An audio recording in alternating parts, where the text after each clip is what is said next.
صباح الخير او مساء الخير لو بتسمعونا بالليل. اهلا بيكم في زورو توكس. طيب خلينا النهارده نتكلم شويه ان ديبث. احنا غطينا في الحلقات اللي فاتت، اللي بيسمعنا او اللي اتفرج على البودكاست ده او شاف حلقه من الحلقات هيلاقي ان احنا كنا بنتكلم على المجال بشكل عام، وبعدين ابتدينا نتكلم في كل حلقه عن ازاي تنجح على المنصات اللي زي اير بي ام بي وبوكينج دوت كوم. ازاي احنا ابتدينا، ازاي تفرش البيت كويس، ازاي تديره بشكل مظبوط، الشركات تختارها ازاي، العفش بتاع جدتي فيرسز التسعير. العفش بالظبط فيرسز العفش بتاع الهوليداي هومز او بيوت العطلات. النهارده عايزين نتكلم بدبث شويه وسريعا، مش هنتكلم كتير، بس عن السوق في مصر، لان السوق في مصر في خلال شهر واحد اتغير وبيتغير وهيكونتينيو ان هو يتغير من هنا لغايه يعني 4 أو 5 سنين الجايين. نرجع نريكاب كده شويه ارقام علشان اللي بيتفرج علينا يبقى عارف احنا بنتكلم عن ايه. احنا النهارده السوق، لو هنتكلم على سوق القاهره، في كام بيت بيتأجر موجود على اير بي ام بي. اير بي ام بي طبعا دي المنصه العالميه اللي بقت مشهوره جدا، اللي اتكلمنا عنها في الحلقات اللي فاتت. اللي منكم عايز يرجع للحلقات اللي فاتت يعرف اكتر عن اير بي ام بي هيلاقيها في الشانل عندنا. بس احنا بنتكلم النهارده عن البيوت الموجوده. فالنهارده بقى في 12,000 بيت بيتأجر على اير بي ام بي في القاهره. رقم زاد جدا. رقم زاد كومبيرد السنين اللي فاتت. السنين اللي فاتت.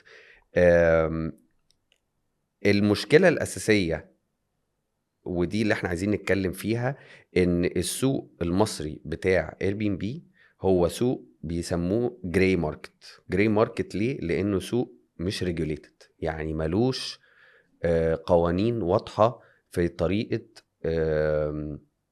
يعني يعني احنا ليه بنتكلم برضو بالاخص عن القصه دي النهارده؟ لان احنا لسه جايين من يعني الامارات. بالظبط، جايين من تجربه غريبه متطوره جدا. فلما جينا نبص على السوق في مصر ونقارنه باللي احنا كنا متعرضين له في الفتره اللي فاتت، لقينا لا، هو في ريجوليشنز كتيره ناقصه. الجراي ماركت ده بيسبب يعني ايه جراي ماركت يا مينا؟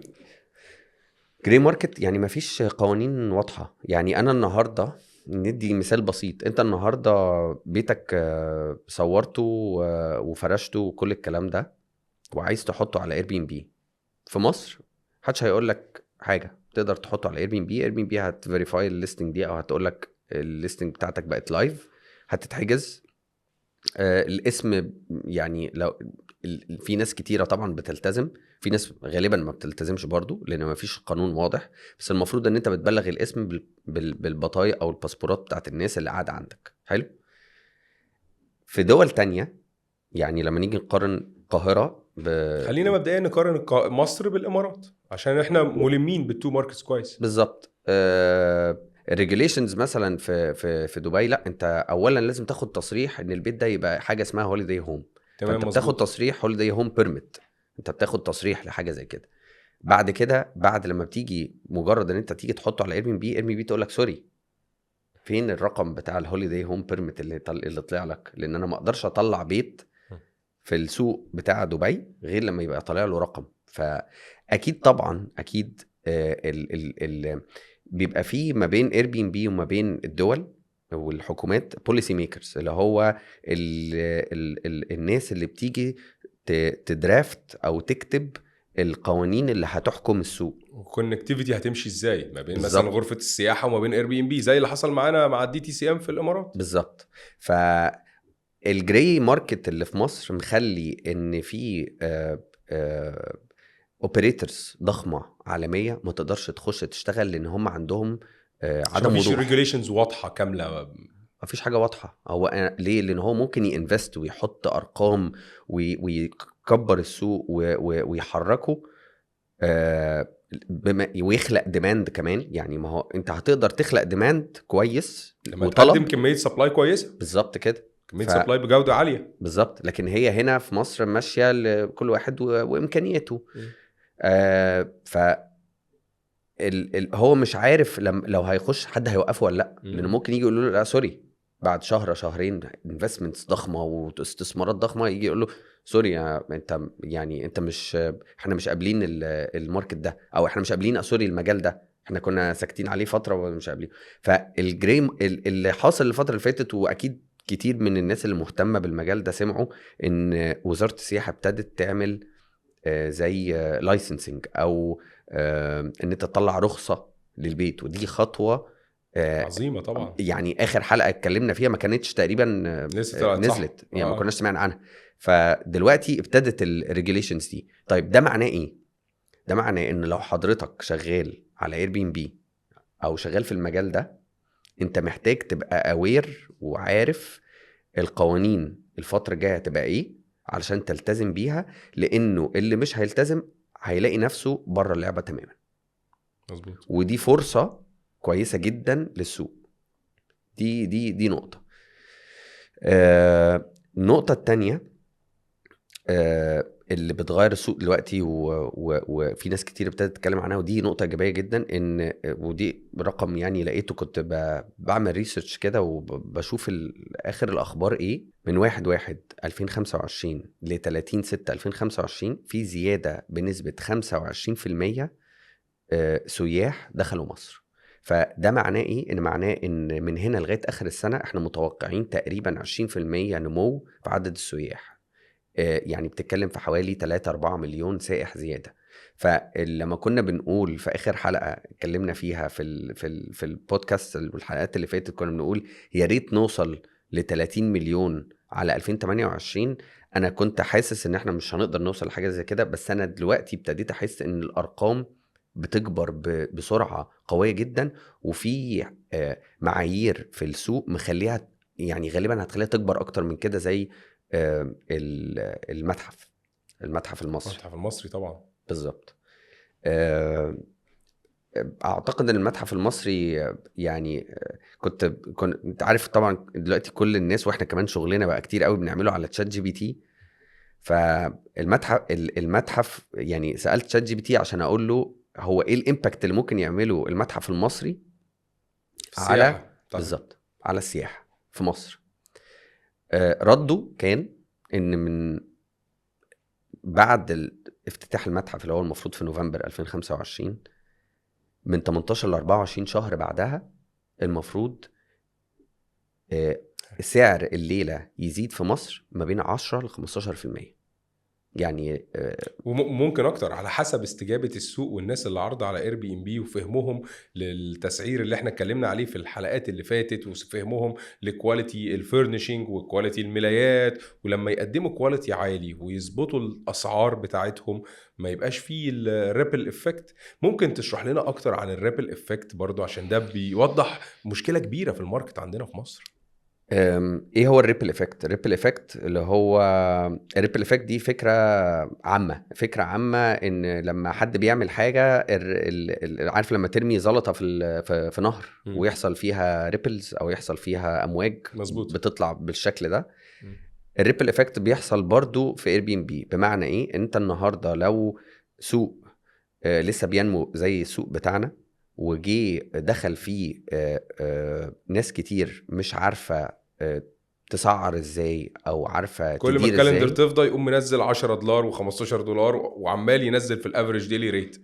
هو كده عمل رمى الزلطه. ايه اللي بيحصل؟ اللي جنبه كمان بقى ينزل في السعر، واللي جنبه كمان ينزل في السعر، فالسوق كله نزل في السعر، فاحنا كمان هنضطر ننزل في السعر. بالظبط. فانت الحاجه الوحشه او اللي بتحصل في الموضوع كده بتخلي ان السوق يقعد ينزل في الافريج ديلي ريت. واكيد لو في اي حد شغال متوسط سعر الليله مظبوط، متوسط سعر الليله في مدار ال3 سنين اللي فاتوا قل ما زادش.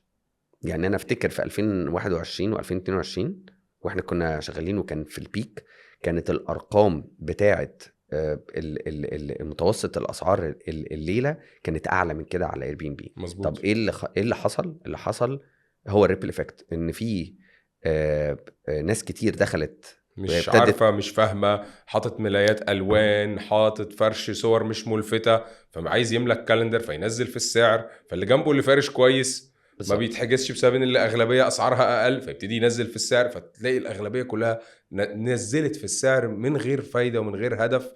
وفي ناس كتيره طبعا فرحانه بايعه لشهرين وثلاثه قدام، وللاسف انت بايع باسعار اقل، عشان كده انت بايع لشهرين وثلاثه قدام. ده حقيقي، ده حقيقي. وبرضو علشان نبقى شايفين السوق بشكل مظبوط، لو احنا النهارده بنقول ان في القاهره في 12,000 ليستنج تقريبا، ماشي، دول هيبقوا دبل على 2030. اكيد هيبقوا دبل، يعني يبقوا 24,000. طب ده معناه ايه؟ ده معناه ان لو انا ما عنديش وعي كافي المفروض انا اسعر بيتي ازاي افرشه ازاي واجهزه ازاي، وازاي اجيب ريفيوهات كويسه، وازاي التشيك ان والتشيك اوت يبقوا سموث جدا والجاست يبقى مبسوط. وفي الاخر اهمهم التسعير للاسف ده يعني فاكتور كبير. بالظبط. فالريبل افكت ده للاسف نتيجته الزياده بتبقى هتوقع بقى الافريج ديلي ريت اكتر كمان، يعني متوسط سعر الليله هينزل اكتر. طبعا لو انت لو بتعمل الزياده مش متعلمه ومش اه فاهمه اه هتوقع السوق اكتر. لكن لو الزياده دي محترفه ومتعلمه وتابعت جزء كبير من الحلقات اللي فاتت بتاعتنا وفهمت الموضوع بطريقه محترفه اكتر، وبتحط وايت لينن ما بتحطش ملايات الوان ومصوره صح ومسعره صح، اكيد الزياده دي تخلي الافريج ديلي ريت يعلى والماركت يعلى. بالظبط. انا يعني القصه بتاعت تريبل افكت دي ليها نتيجه عكسيه في اسواق تانية. يعني اسواق زي يعني بيعلوا بقى على بعض. بالظبط. يعني خلينا مثلا ناخد سوق زي برشلونه. يعني برشلونه من اكتر الاسواق ستريكت او عنيفه جدا مع الاير بي ام بي. الناس عندها اوفر توريزم، عندهم بالظبط ثورات بتتم من اللوكلز بمسدسات المية، امشوا مش عايزين سياح. بالظبط للأسف اللوكلز وصلت لمرحلة عربية المية اللي بتنزل مية في السوبر ماركت، اللوكل مش لاقي ازازة مية لأن السياح دخلت بكمية رهيبة خلصت المية اللي في السوبر ماركت. فابتدى اللوكلز يعملوا ثورة ضد السياحة، احنا مش عايزين سياحة تاني، احنا بالظبط عايزين نقلل السياحة، لأن هي من أعظم المدن في الاير بي ام بي وفي الايجارات، وعدد السياح بيتزايد بشكل مش عادي. مش عارفين يعملوا عليه كنترول. الكنترول الوحيد اللي عرفوا يعملوه ان هم يوقفوا كل الرخص بتاعه كل الشركات اللي ممكن عايزه تقدم على انها تشتغل في برشلونه، دي يوقفوها. اللي عنده رخصه اوريدي شغال بيها وخلاص على كده. لكن غير كده ما مش دي اكتر دوله ستريكت، يعني اكتر دوله ستريكت. مدينه برشلونه بالذات كمان في بالظبط. اسبانيا. برشلونه بالذات اكتر دوله ستريكت مع اير بي ام بي. فانت بتشوف العكس، الريبل افكت من كتر ما هو زاد والاسعار زادت. الناس الاغلبيه محترفه، فالناس بتعلي على بعض فوصلوا الافريج ديلي ريت فوق جدا. بالظبط. فالفكره بتاعت الريبل افكت دي ممكن تاخدنا لفوق وممكن تاخدنا لتحت زي ما بيحصل دلوقتي. ده حقيقي، ده حقيقي.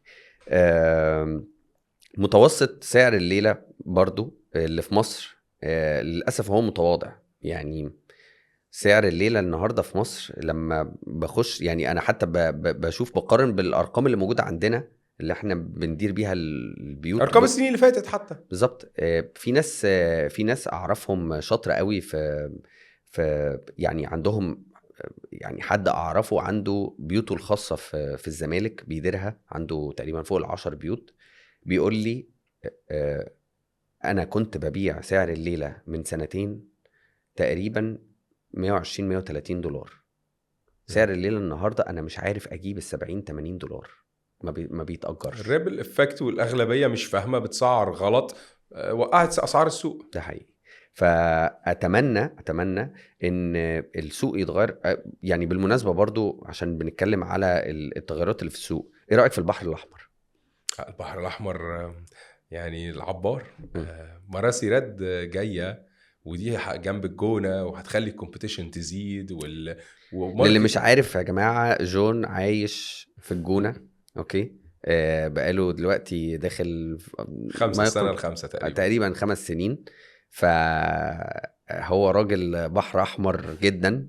فالبحر الاحمر بقى ليه اهتمام مختلف دلوقتي، وابتدت العين تبقى عليه. زي ما كان في اعمار فتره. باعمار ده من اقوى الديفلوبرز. بيعملوا مراسي ريد، ومراسي ريد انا متاكد هتعمل افكت على البحر الاحمر عظيم في السياحه وفي الايجارات وفي اسعار البيوت كمان، انا متاكد. زي ما حصل في الساحل، يعني بالظبط مراسي في الساحل كل الكومباوندز اللي جنبها اسعارها ابتدت تزيد، بالظبط واسعار مراسي في تزايد. والبحر بيخلق الاحمر بتاعنا جميل ومختلف. بيخلق ديماند. هو انت الكومبيتيشن اللي هناك يعني دلوقتي الجونة كمدينة او كتاون، ومكادي وسوما باي، بس ودلوقتي تبقى الجونة مختلفة شوية. الجونة دي مدينة الناس عايشة فيها طول السنة، بالظبط. الجو متوازن طول السنة، مم. على عكس الساحل حاولوا ان يبقى اكتر من ال3 شهور، بس الشتاء في الساحل مش ممتع خالص. الجونة طول السنة الجو معتدل وجميل، ومدينة كاملة متكاملة بكل الخدمات، الناس عايشة فيها طول السنة.